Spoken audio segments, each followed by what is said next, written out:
Imagine waking up one morning, thinking it's just another day, only to realize your own family has turned against you. The people you trusted, gone. The place you felt safe, taken from you.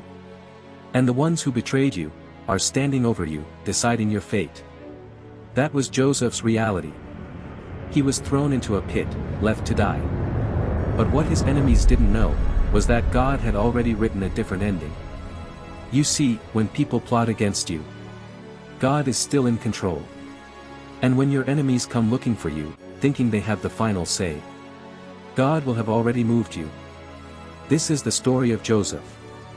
And if you've ever felt betrayed, abandoned, or surrounded by people who wanted to see you fail, this is your story, too. Joseph wasn't just anyone. He was favored, chosen, destined for something great. And that's exactly why he was attacked. His brothers envied him. They hated his dreams. They despised his favor. And one day, they saw their chance.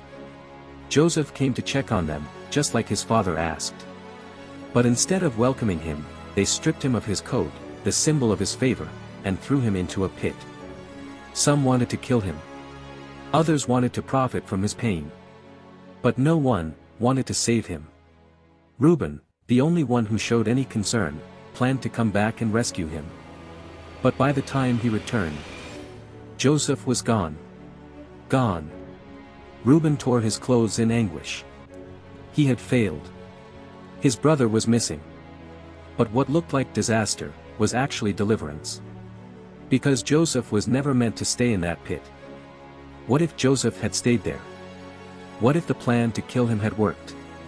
What if his brothers had found him still in that pit? The story would have ended there. But God moved him.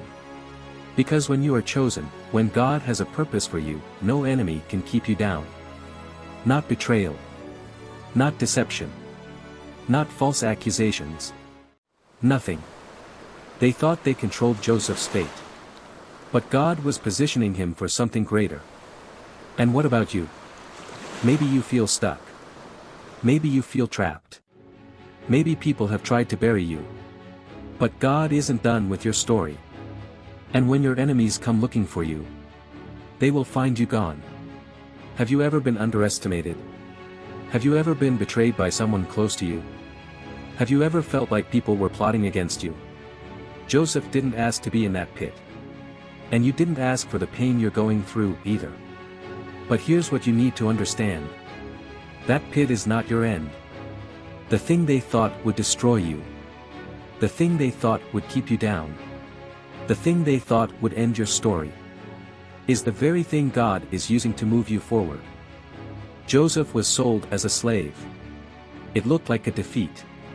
But what his brothers didn't know was that years later, during a great famine, they would stand before him, hungry, desperate, broken, begging for food. And the brother they tried to destroy, he was the one in power. Because what they meant for evil, God used for good. The very pit they threw him into led him to the palace. The betrayal that was supposed to break him positioned him for elevation. Because when God moves you, nothing can stop his plan. So now, look at your own life. The betrayal. The setbacks. The attacks. Maybe you're in a pit right now. Maybe people think they've buried you. Maybe they're planning to come back and finish you off. But by the time they return, you won't be there. Because when God moves you, no one can undo it. They thought they were trapping Joseph. But they were just setting him up for his next season. And today, the same is true for you. So the next time you feel like you're surrounded by enemies, remember this.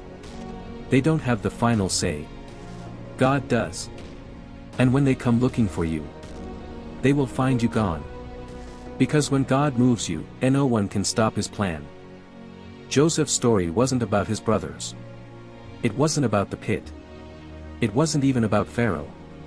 It was about God's plan. And no betrayal, no attack, no trap could stop it.